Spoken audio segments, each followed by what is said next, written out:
Vamos passar então para o momento de estudo bíblico. Eu convido os irmãos que abram suas Bíblias no texto da primeira carta de Paulo aos Coríntios, capítulo 12.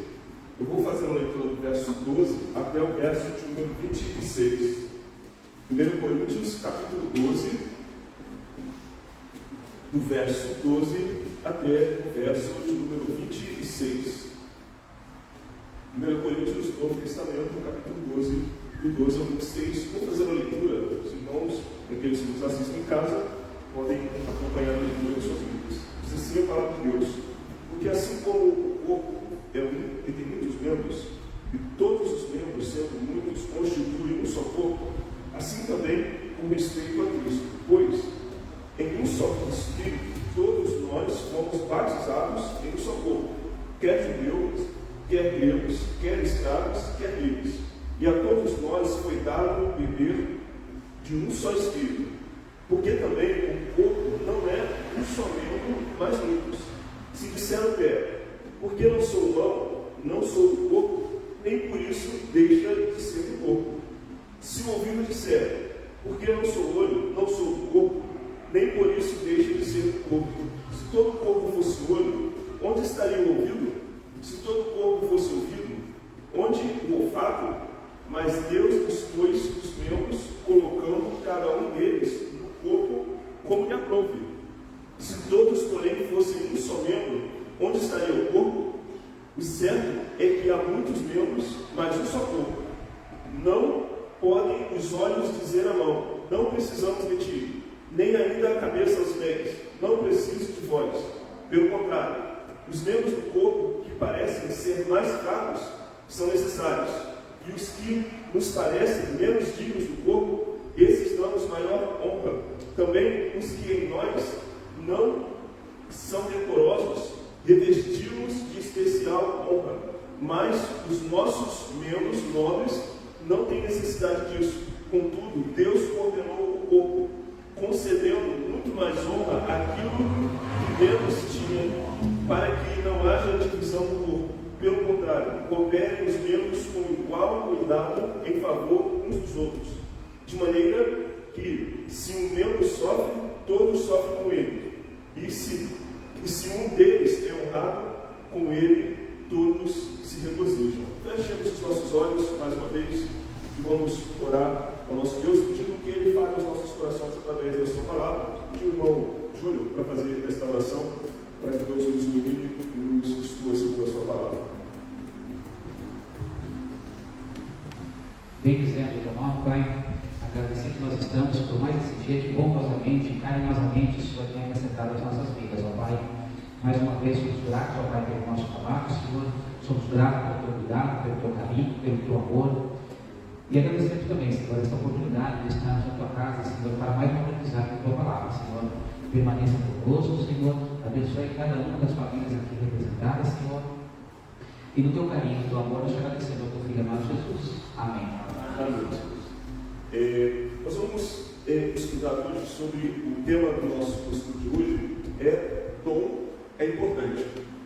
O dom, ele é importante. Ele não é uma coisa que eu posso ou que eu antes devo desprezar. Ele é importante. Se não fosse importante evitá-lo, e se Deus não desejasse que nós, se fosse a vontade de Deus que nós exercitássemos, desenvolvêssemos o nosso dom no exercício de Deus do corpo, Ele não teria nos dado dons, não haveria textos, não haveria as orações ensinando a buscar. Então, o dom é importante, conhecendo e desempenhando os dons espirituais. O objetivo deste estudo de hoje é que cada um de nós conheçamos a importância dos dons espirituais, para que nós possamos nos sentir animados em conhecer os nossos dons se não conhecemos, a treinar a habilidade para que a gente possa desenvolver os nossos dons, para que a gente possa se sentir animado e colocá-lo em prática, e não só uma vez, mas no curso da nossa vida, de acordo com a oportunidade que Deus der para cada um de nós, para que o corpo cresça, para que Deus seja glorificado através do exercício dos nossos dons. Antes de nós iniciarmos o estudo, eu gostaria de pensar um pouquinho com os irmãos sobre o corpo humano. Os membros do nosso corpo são importantes? São importantes. Eu fiz aqui um desenho aqui, mais ou menos, você não lembra do meu corpo, dois, né, os olhos e as mãos, e os pés também contam, para lembrar ali e fazer o desenho ali. E eu queria que eu fiz esse desenho para que a gente olhasse um pouco o corpo humano e a gente visse algumas coisas que são importantes. O corpo humano, cada membro dele, ele é de igual importância. Todos os membros são importantes.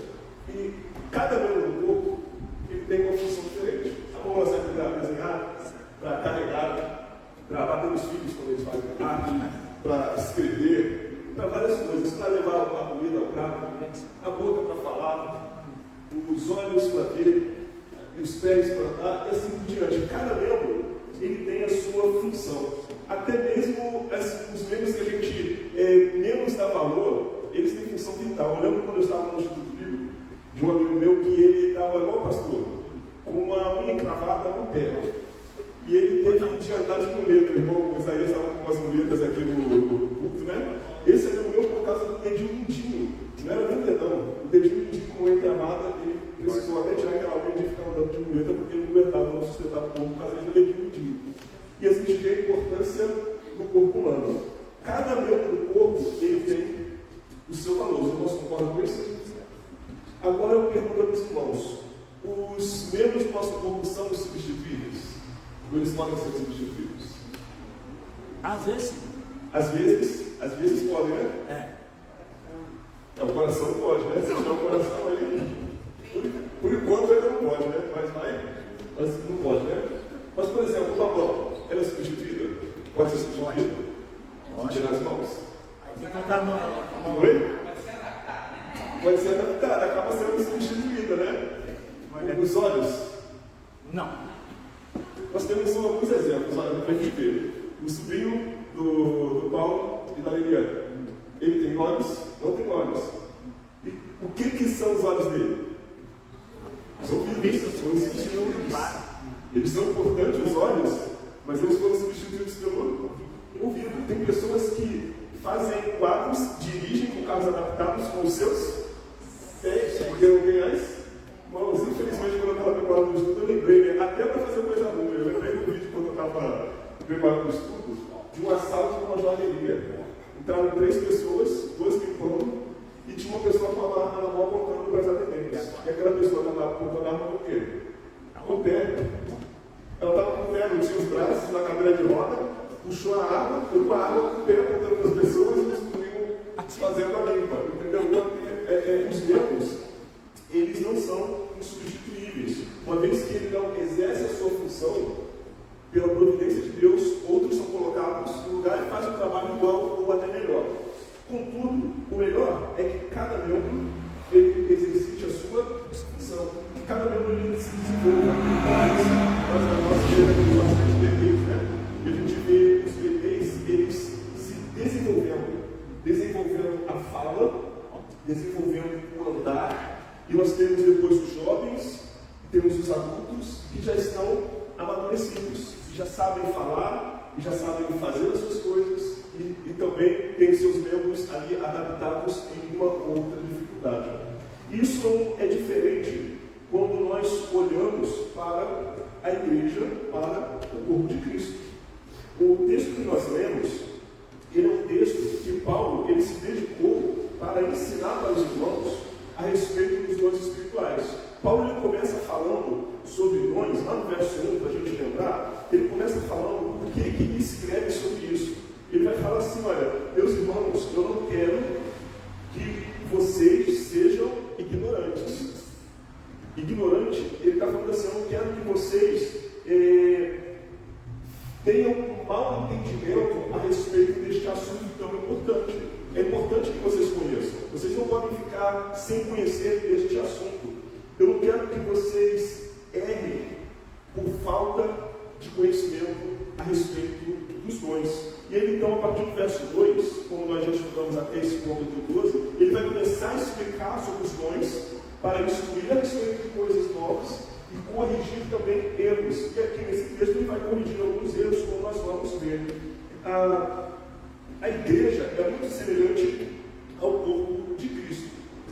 Cada membro ele tem uma importância vital. Cada membro ele precisa desenvolver o seu dom, a sua habilidade, a sua a sua capacidade para que o corpo ele cresça, se desenvolva e cumpra o seu objetivo. E é importante que nós conheçamos a respeito dos dons. É importante que nós saibamos, olha, eu tenho dom. É a primeira coisa que eu preciso saber. O meu dom é importante. Mas ele não é substituível.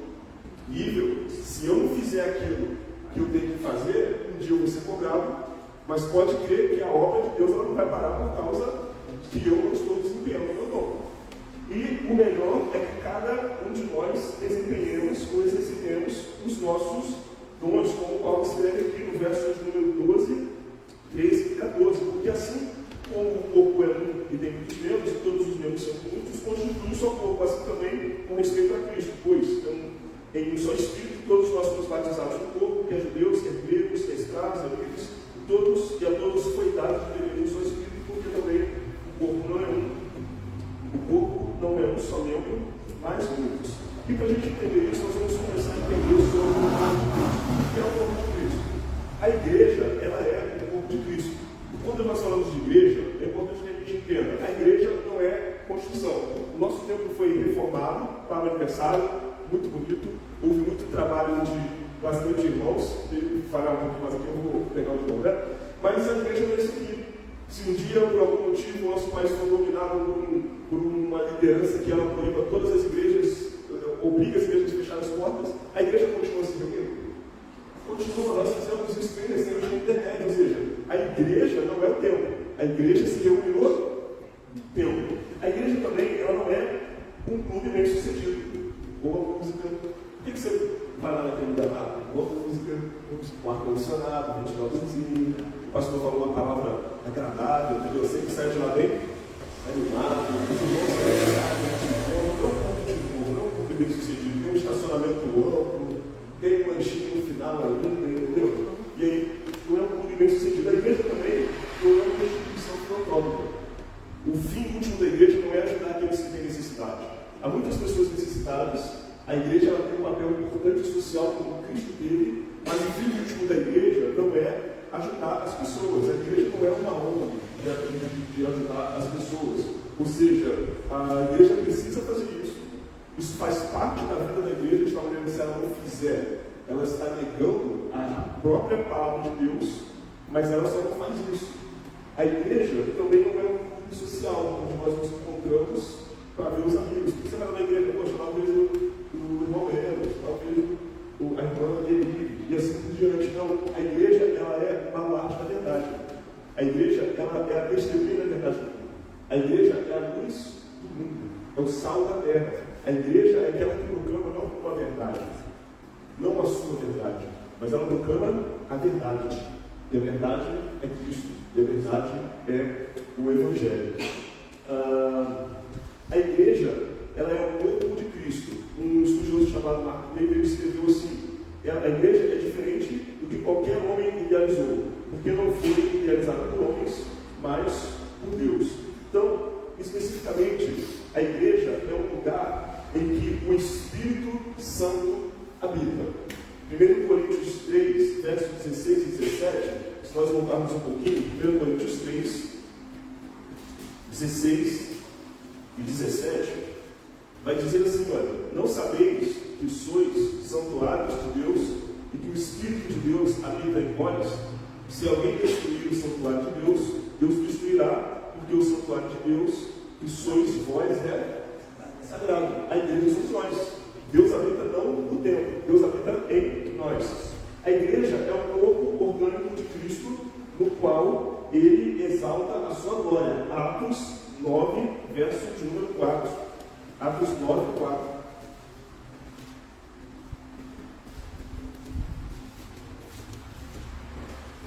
Primeira votação da diferença. Eu vou ter aqui a referência. Tá.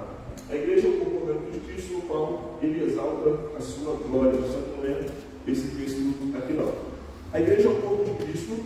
A igreja ela é invisível e universal, formada pelo número completo dos eleitos. Ou seja, a igreja é formada por nós que estamos aqui, por outros irmãos que também foram justificados pela fé em Cristo Jesus, que se reúnem em nossa cidade, tanto presbiterianos, como batistas, como assembleianos e assim por diante, no nosso estado e no mundo inteiro. Todas as pessoas que foram reunidas num só corpo, o corpo de Cristo, no qual o cabeça é o próprio Cristo. No fim dos tempos, a igreja ela vai ser reunida nesse só corpo. Efésios capítulo 1, versículo 10, essa referência está certa. Paulo escrevendo nos Efésios, ele fala que na dispensação dos tempos, nos últimos dias, Deus vai fazer convergir em Cristo todas as coisas do céu e na terra, ok? E como é formado o corpo de Cristo? O corpo de Cristo, ele é uno e ele também é plural.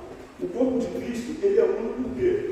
Porque ele é um único corpo. Não existe o corpo de Cristo presbiteriano, o corpo batista, o corpo assembleiano, o corpo da comunidade, sei lá qual. Versos 12 e 13, o irmão pode ler, por favor, versos 12 e 13, 1 Coríntios 12, versos 12 e 13.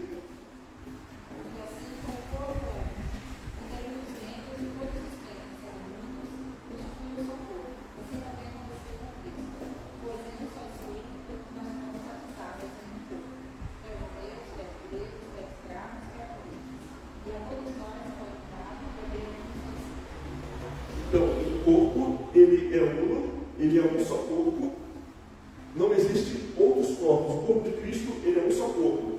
Romanos 12, verso 5, ele diz assim, olha, assim também nós, conquanto muitos, somos um só corpo em Cristo e membros uns dos outros, ok? Então, a primeira coisa que a gente aprende, o corpo de Cristo, ele é uno. Ele não são 2 corpos, 3 corpos, 4 corpos, 5 corpos, oriental e ocidental. Ele é um só corpo, o corpo de Cristo. O corpo, ele tem uma só cabeça também. Efésios 4,15, outro irmão abre lá em Colossenses 1, verso 18. Efésios 4,15, Colossenses 1, 18.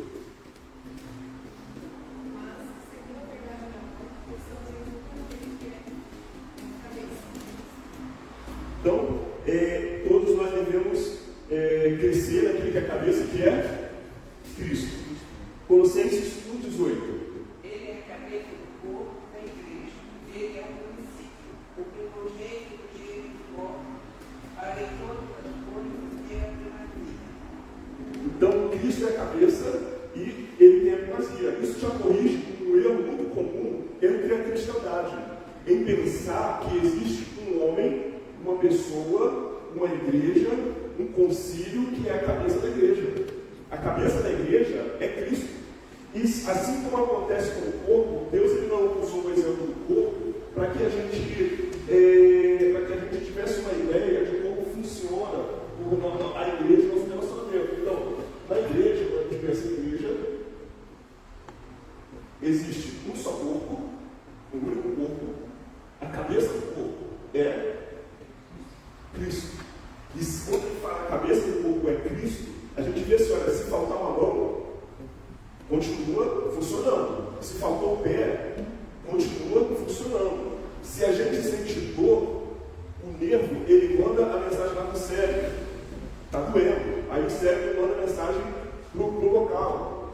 Manda dor. E aí manda também para a boca. Ai, para as crianças, show. E assim por diante. Entendeu? Então assim, agora se a cabeça, a gente pensando no corpo humano, se a cabeça ela apresenta alguma deficiência, o corpo pode estar tudo bem.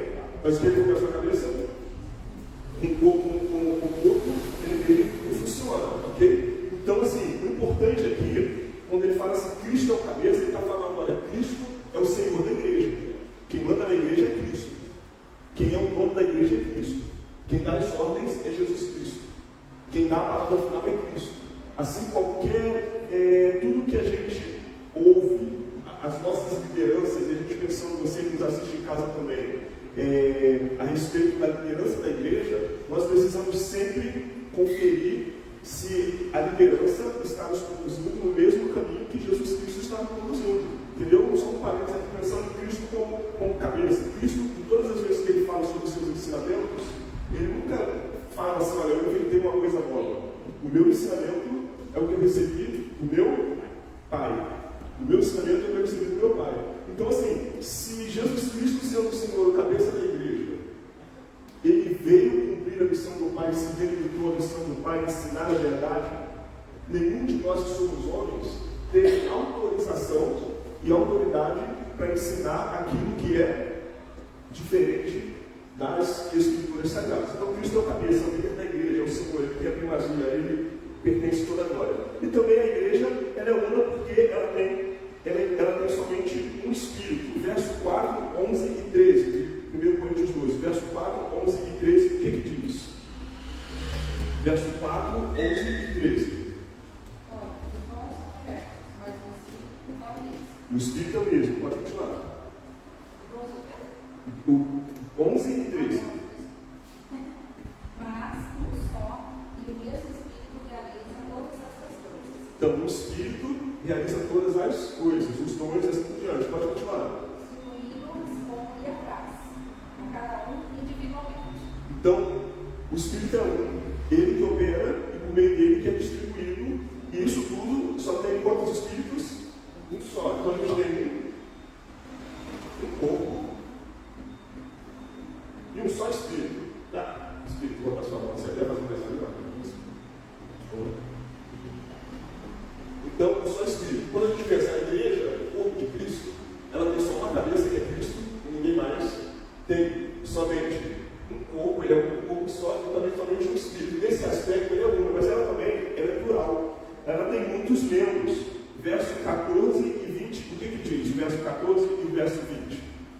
Porque naquele corpo não estão membros, mas muitos. Então, o corpo, ele tem muitos membros, eles são muitos. E o verso 20? O certo é que há muitos membros, mas um só. Então, tem um corpo só, uma só cabeça, um só espírito, mas tem muitos membros. A gente tem vários membros e cada membro com a sua função. Então, nessa primeira parte, nós vimos quando a Bíblia fala do corpo de Cristo, isso relacionado aos dons, à nossa função, a gente vê que o corpo é uno porque é um só corpo. Tem uma só cabeça, um só espírito, mas tem muitos membros. Muitos membros. Ok.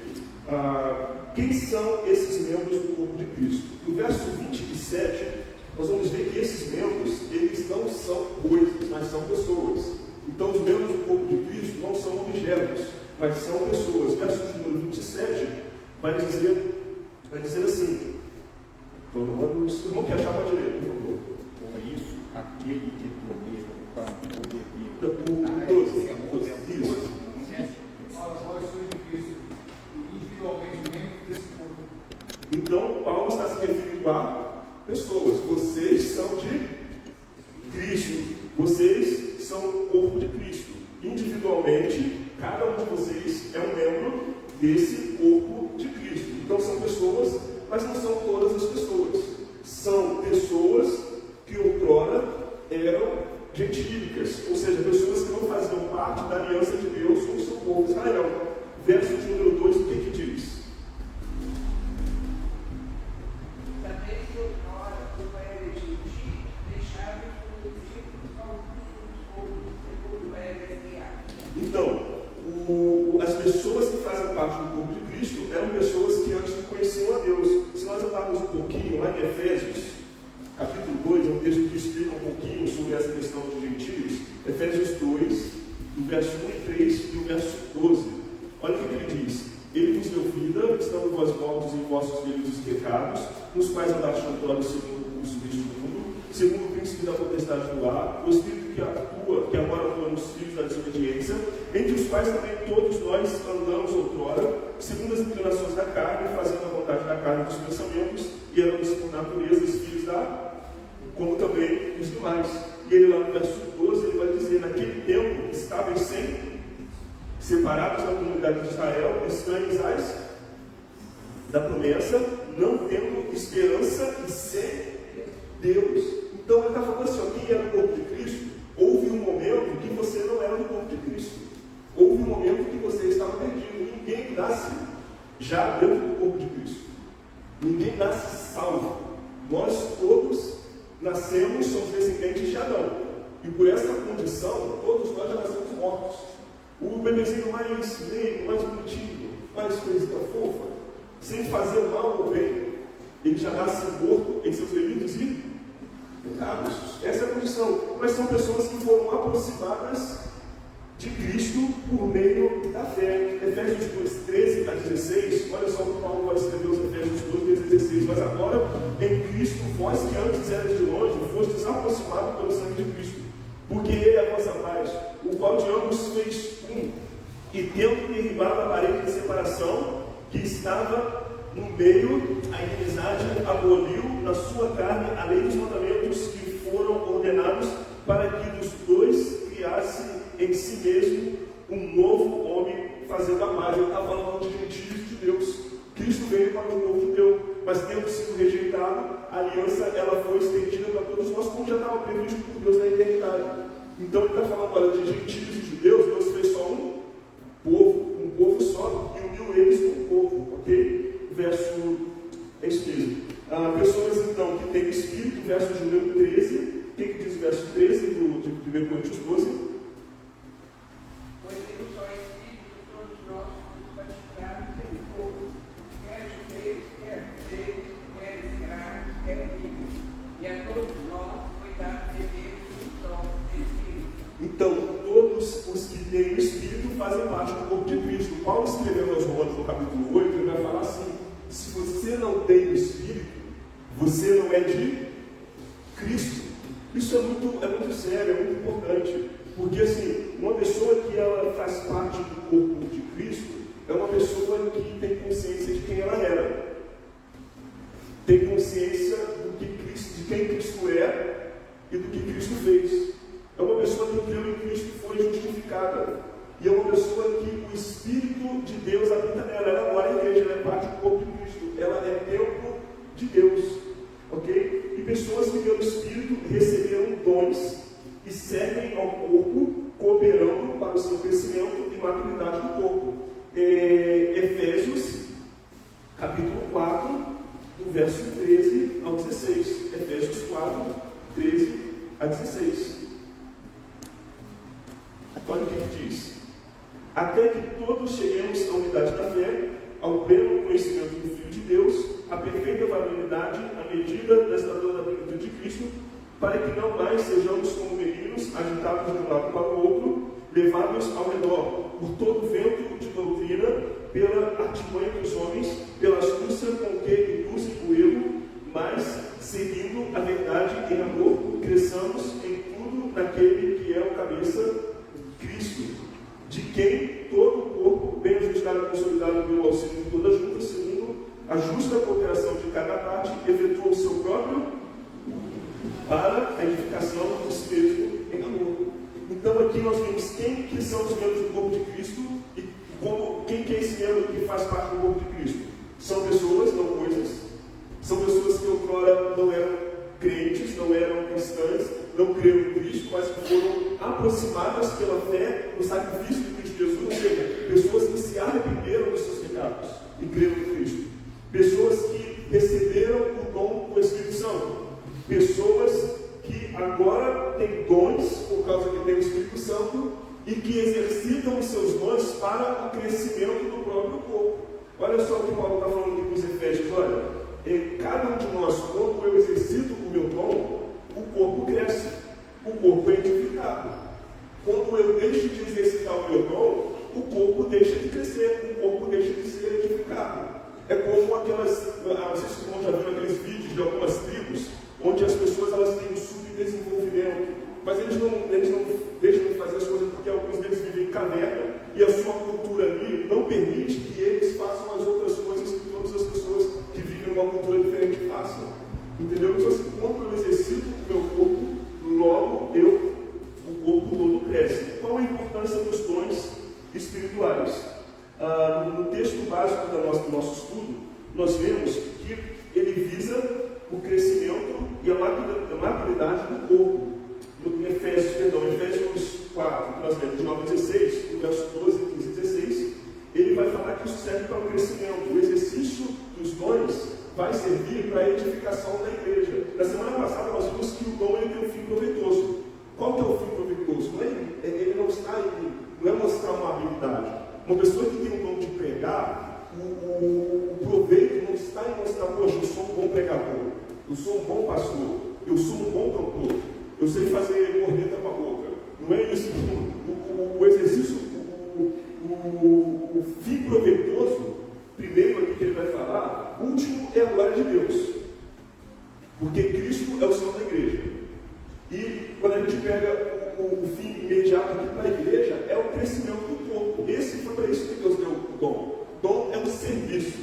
E não tem utilidade. Imagina você, quando nós estávamos aqui limpando o templo, e cada um de vocês recebesse um instrumento na mão. Um recebeu uma vassoura, o outro recebeu uma lixadeira, o outro recebeu um pincel com uma tinta, cada um recebeu um. Imagina que cada um pegasse isso e guardasse. E chegasse e botasse no cantinho. Eu vou guardar bem guardadinho aqui para não sujar o pincel. Vou guardar essa tinta aqui para uma hora que precisar. Vou lá e a gente vai tirar. Entendeu? Então, cada um recebeu um serviço e é para servir. Ele também serve para a unidade. A gente pegar um exemplo nosso aqui, da obra aqui, foi muito interessante, que quando nós estávamos quebrando ali atrás, foi um dos momentos que eu participei, que eu achei bem legal, que foi um momento não só para a gente servir, para a gente construir, ou para a gente destruir, né? Mas foi um momento de comunhão. Foi um momento que aqueles que participaram tiveram uma experiência de uma proximidade maior. Nós tivemos a mesma experiência quando tivemos um sábado de louvor, quando nós reunimos. A gente pegou e naquele tempo ali, conversando, separando música, lanchando ali atrás, foi um momento de comunhão, e assim a gente experimenta. Então os dons, eles são úteis também, verso 13, para a unidade do corpo, para o pleno conhecimento de Cristo. Ou seja, todo o corpo, mãos, pés, boca, olhos, eles têm que apontar, convergir para a cabeça, que é Cristo. Quando eu exercito o meu dom, eu tenho que ter isso bem em mente. O que eu quero fazer é manifestar a glória de Cristo. Ou seja, eu canto para a glória de Cristo, eu prego para a glória de Cristo, eu auxilio para a glória de Cristo, eu varro o chão para a glória de Cristo, eu visito o irmão doente e oro com ele para a glória de Cristo. O que eu quero mostrar não é eu, não é somente ajudar o irmão, mas é manifestar Cristo. É para que, quando as pessoas me virem, me ouvirem, eles vejam Jesus Cristo. Ele é também útil para o pleno conhecimento de Cristo e para guardar o corpo de perigos. Né? Paulo ele vai falar no verso 14, para a gente não ficar agitados de um lado para o outro em todo o vento de doutrina. É interessante, o meu dom, ele serve para mostrar a Cristo e para livrar a igreja de erros, para que a gente não fique enganado. Apareceu uma novidade, todo mundo está correndo para a igreja tal, não tem novidade. A gente está firmado nas escrituras, cada um está fazendo a sua função. A igreja está explodindo, está crescendo igual a outra igreja da novidade? Não está. Entendeu? Mas a gente não vai ficar correndo atrás de novidade. Se a gente está permanecendo no Evangelho e aprove a Deus não mandar o crescimento agora, a gente está fazendo o dever de casa, está permanecendo fiel, a gente permanece fiel. O exercício do meu dom, ele é útil para isso também. E por fim, nós vemos aqui nesse texto quais são os erros que são combatidos através do conhecimento dos dons espirituais. O primeiro erro que Paulo combate aqui no texto que nós lemos é o pensamento de inferioridade. Verso 14 a 19, o irmão pode ler, por favor? 14 a 19. Porque também o corpo não é um só membro, mas muitos. Se disser o pé, por que não sou mão, não sou corpo? Nem por isso deixe de ser um corpo. Se o ouvido disser, porque não sou olho, não sou corpo. Nem por isso deixa de o ser. Se todo o corpo fosse olho, onde estaria o ouvido? Se todo fosse ouvido, onde o olfato? Mas Deus dispôs os membros, colocando cada um dentro do corpo como de acordo. Se todos, porém, fossem um só membro, onde estaria o corpo? Então, Paulo, a primeira coisa que Paulo vai corrigir, veja só, que alguns problemas modernos já existiam. Paulo está falando assim: olha, você, o seu dom em você é importante, porque o dom não vai para parede, Deus deu dom para pessoas. Então, você tem um valor para o corpo de Cristo. Então,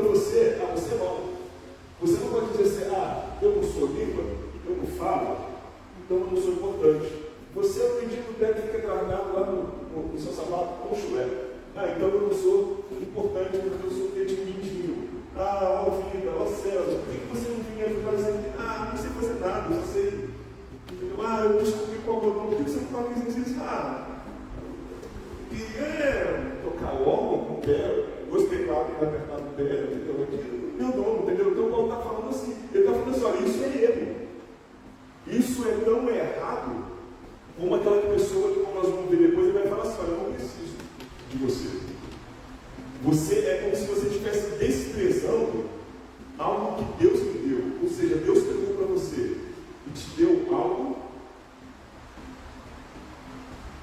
e você falasse para Deus que te deu um presente para você, que te deu uma responsabilidade para o crescimento do corpo. Você fala assim, Deus, isso é uma caneta.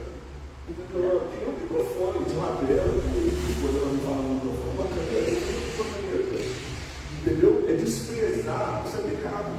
É desprezar aquilo que Deus deu. É rejeitar a responsabilidade que Deus está dando para você para a edificação do povo. Também, Paulo ele quer corrigir o pensamento de soberba, como nós vemos no Salmo 19, de superioridade. Veja só, os versos 20 a 23. Quem vamos desejar pode ler. 20 a 23.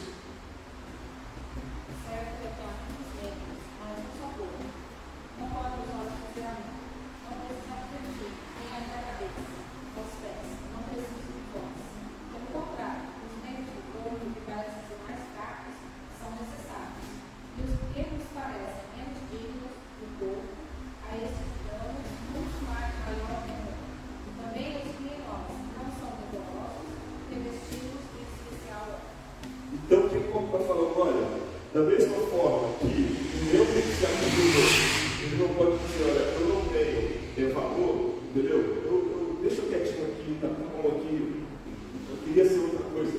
Aquele que aparece, ele não pode dizer para o meu, eu não preciso de você.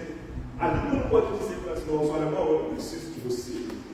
Os olhos não podem dizer para o ouvido, olha, eu vejo que eu preciso de você. A cabeça, o ombro não pode dizer para os pés, os braços não podem dizer para os pés, olha, eu não preciso de você. Paulo aqui está combatendo o pecado do orgulho, da soberba. Ele está combatendo duas coisas que são perigosas quando a gente pensa no corpo de Cristo. Aquela pessoa que se sente inferior e ela está pensando nela mesma, e aquela pessoa que se sente superior e ela está pensando nela mesma. Eu sou tão contadinho, tão afirmosinho, entendeu? Eu sou tão bom, eu sou o cara. Eu lembro de uma história que eu li na introdução de um livro de escola dominical, de um homem que estava com um avião, eram 3 viajantes, um escoteiro, um piloto, o analista de sistema e o pastor. Aí eles fizeram a viagem de avião, um aviãozinho, né? Voltando, de repente apareceu um barulho no avião. Aí, quando se repetiu, o piloto chegou para a tripulação dos passageiros e falou para eles, meus queridos, ele falando assim já no meio da avião, eu botei o avião do piloto automático e eu tenho família, minha esposa acabou de ter um filho e eu não posso deixar a minha família. Nós só temos 3 paraquedas. E ele pegou o paraquedas e pulou. O analista de sistema olhou aquela situação e ele já agarrou o segundo paraquedas, colocou nas costas e falou, pessoal, nós estamos passando por uma mudança tecnológica no mundo e o mundo precisa de mim. E ele pulou. Ficou o pastor e o escoteiro. Aí olhando para a cara do outro, tinha só as combustíveis. Aí o pastor, senhorzinho, ele pegou e virou menino. Olha, eu já vi bastante, já servi a Deus, já fiz bastante coisa. Entendeu? Você ainda está jovem, tem sua vida na frente, você confia em Deus, pode pegar o último paraquedas que eu vou tentar pousar no avião mesmo com defeito, mesmo sem ter experiência. Aí o escoteiro olhou para a cara dele, deu uma risadinha e falou assim, não pode pegar esse aí, que o outro está aqui porque o analista do sistema, ele colocou meu mochila de escoteiro. Então assim, Paulo está combatendo aqui pessoas que se acham assim, muito importantes. E igualmente pessoas que não se acham importantes, desprezam, ambos estão desprezando a Deus. O irmão que eu estou desprezando quando eu me acho importante, ele é um membro do corpo de Cristo, e ele é um comigo. O dom que eu estou recebendo de Deus quando eu falo que eu sou importante, eu estou recebendo de Cristo, que é o cabeça da igreja. Ele também, ele vai combater, vou correr aqui, falo já chegando no ponto, eu vou passar uns 3 minutinhos, tá bom? Verso 24 e até o 26, ele vai combater a divisão do corpo. O que diz o verso 24 ao 26?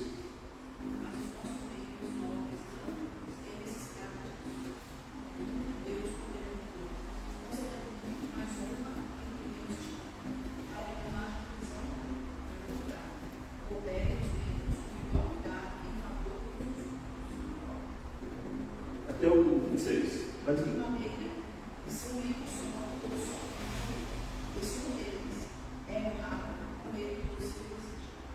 Então, Paulo aqui, a mãe vai falar assim: olha, Deus permitiu de pai ao honra aqueles que continuam honra. Ele está falando assim: cada um, ele coopera um com o outro. E a gente deve viver de uma maneira una, de tal maneira que se uma pessoa sofre, todos sofrem. A alegria de um é a alegria de todos. Quando um é honrado, todos são honrados. Quando uma família está enlutada, todos nós somos enlutados. Quando um irmão ele é honrado, o fogueiro da faculdade é um irmão.